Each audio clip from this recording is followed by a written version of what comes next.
गांधी की सरकार के समय में इसको वैधानिक मान्यता प्रदान की जाती है। मगर अब क्या बताएं सभापति महोदय, कांग्रेसियों के अनुसार कंप्यूटर क्रांति के जनक राजीव गांधी जी के परिवार के लोग अब कंप्यूटर एरा से क्वांटम एरा में आते आते पर्ची से चुनाव कराने के लिए जोर डालने लगे।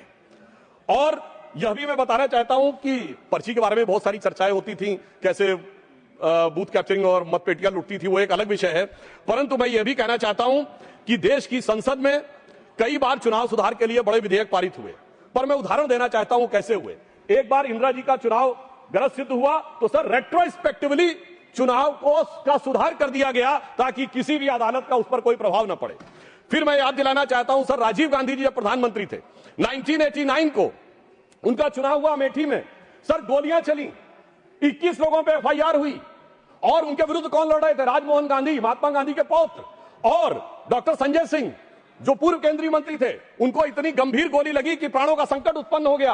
और आरोप यह था कि प्रधानमंत्री जी के पक्ष में, और ये पुलिस की गोली नहीं थी, क्रॉस फायरिंग हो रही थी, जिसके बारे में उस समय कई अंतर्राष्ट्रीय मीडिया ने 26 नवंबर को लिखा कि भारत के 42 वर्ष के इतिहास में संभवतः सबसे हिंसक चुनावों में से एक।